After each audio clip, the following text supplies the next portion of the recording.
It's now common to find dream catchers sold as decorations, but in Native American cultures, dream catchers, made from yarn in the shape of a web, were originally hung above the bed to protect children from nightmares. In Ireland, it is traditional on St. Brigid's Day to weave a Brigid's cross from rushes, which is then hung over doors and windows to protect the household from fire, lightning, illness, and evil spirits. In Egypt, the Eye of Horus is often sold as a charm to ward off the evil eye. All these items are part of the tools of apotropaic magic, a wide array of practices and symbols designed to ward off evil, misfortune, and malevolent spirits. Rooted in ancient belief systems, these customs have been integral to various cultures throughout history. This practice is not just restricted to pagan traditions. If you have ever found yourself making the sign of the cross, reading a Bible verse aloud, or reciting a prayer when you feel something is off, you are also engaging in apotropaic magic. The term apotropaic derives from the Greek word apotropeos, which means to ward off. This concept reflects a universal human desire to protect oneself from harm, whether from supernatural forces or negative energies. Let's explore the fascinating world of apotropaic magic. Starting from the ancient Near East and Egypt, apotropaic rituals commonly invoked fearsome deities to shield individuals from evil spirits. Three key deities were often called upon: Heka, the deity who personified magic; Tauret, the hippopotamus-shaped fertility goddess; and Bes, a lion-like deity who evolved from an earlier protective dwarf god named Aha, meaning fighter. Among the most popular apotropaic items were ivory wands, known as birth tusks, which became widespread during the Middle Kingdom, circa 1550–1069 BCE. These wands, adorned with images of protective solar deities, were used to safeguard pregnant women and children from malevolent forces. The ancient Greeks used a variety of protective symbols and objects, known by several names, including apotropeia, probascania, periamida, periapta, and prophylactica. Doorways and windows were considered particularly vulnerable to the entry of evil forces. To protect against this, grotesque, satyr-like bearded faces, sometimes wearing the pointed cap of a workman, were carved above the doors of ovens and kilns to guard against fire and misfortune. Later, churches and castles were adorned with gargoyles and other grotesque figures, such as Sheila na gigs and Hunky Punks, to scare off witches and malign spirits. If shielding the doorways failed to prevent negative energies from penetrating their space, the ancient Greeks made offerings to averting gods, who were chthonic deities and heroes believed to provide safety and ward off evil. To protect infants, Greeks placed amulets with apotropaic powers on them and entrusted the child to kurotrophic, child-nurturing, deities.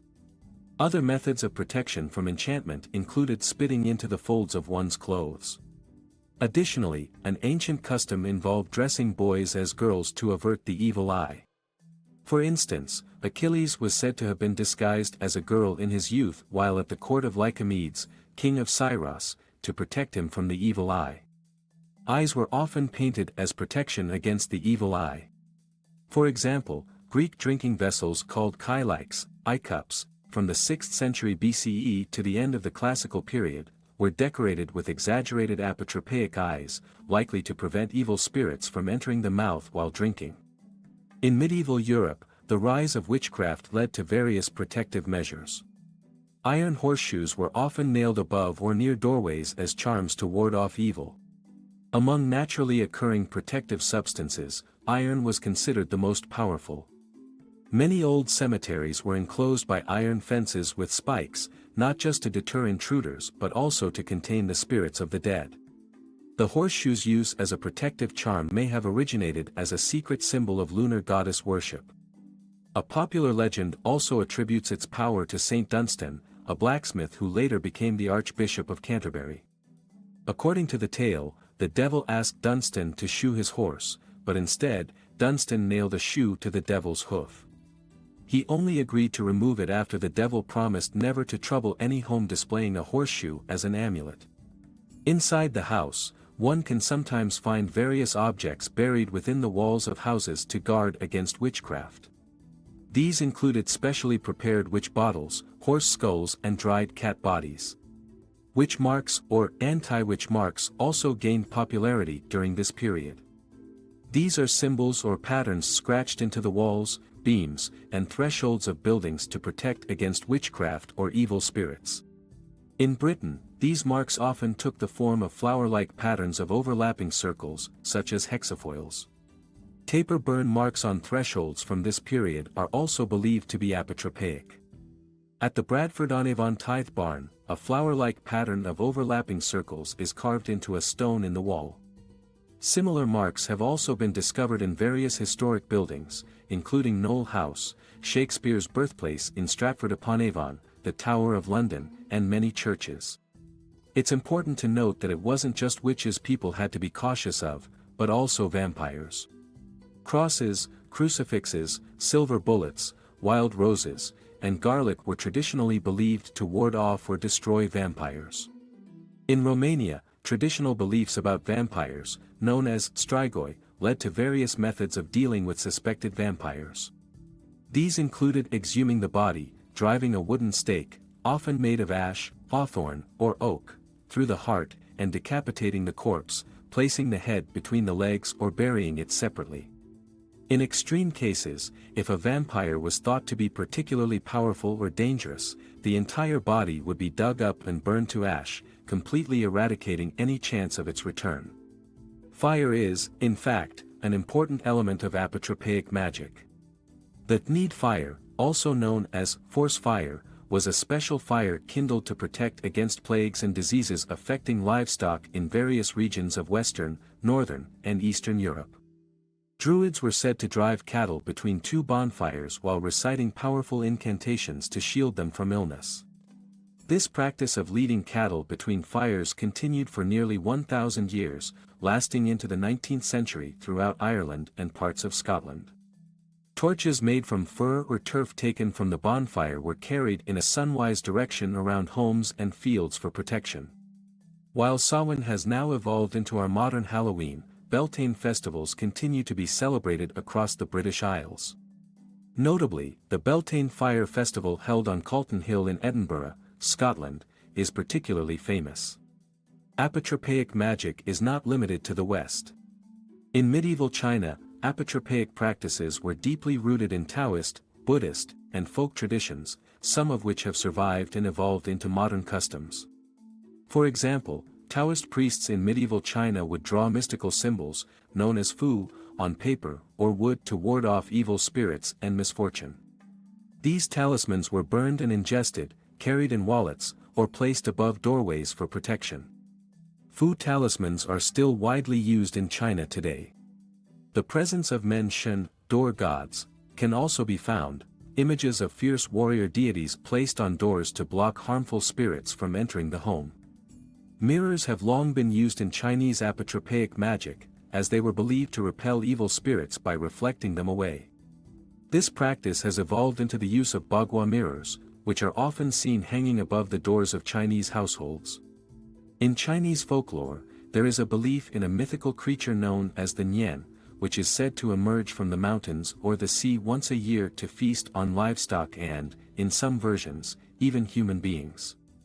Villagers lived in fear of the Nian's arrival. Fortunately, a wise old man discovered that the Nian was afraid of three things: loud noises, the color red, and bright lights. Villagers began to use these elements to scare the creature away. They decorated their homes with red decorations, created loud sounds by banging cymbals, gongs, and drums, and set off firecrackers. These traditions are now an integral part of Chinese Lunar New Year celebrations. It would be incomplete to discuss apotropaic magic without mentioning the amulets and talismans that form a critical part of its practice. The cross is a powerful protective symbol, with a history extending far beyond Christianity.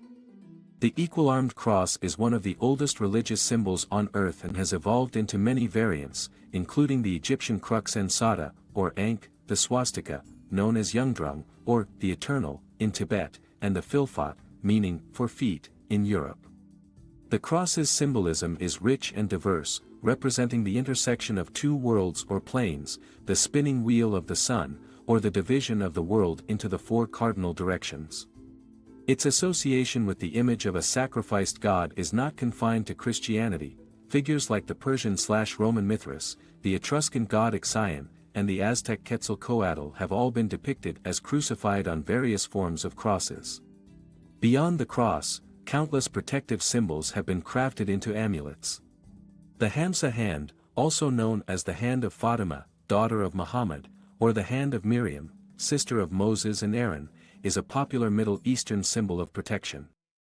It typically depicts a downward-facing hand with an eye in the center. A variation of this symbol, the evil eye set in blue glass, is common in countries like Morocco, Turkey, and Italy, as well as in the Santeria religion. These charms range from simple eyes painted on blue glass to ornate horseshoes adorned with the symbol.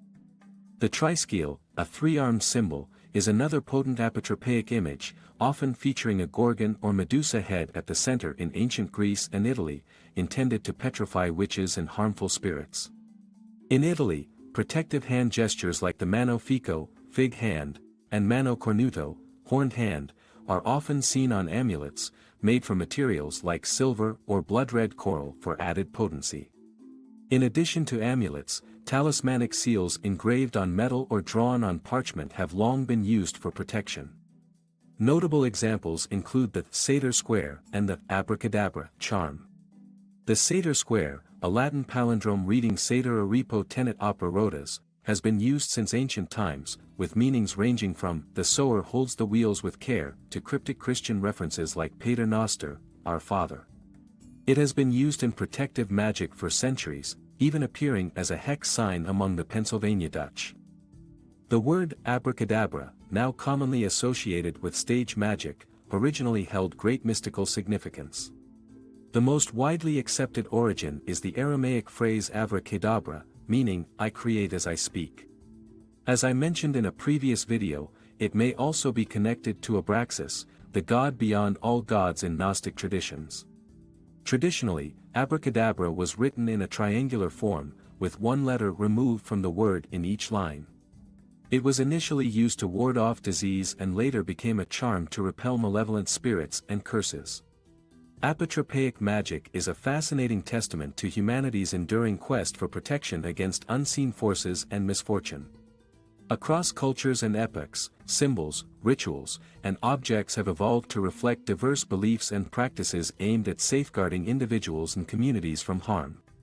The next time you decide to throw salt over your shoulder, cross your fingers, or knock on wood, remember that you are engaging in the timeless traditions of apotropaic magic.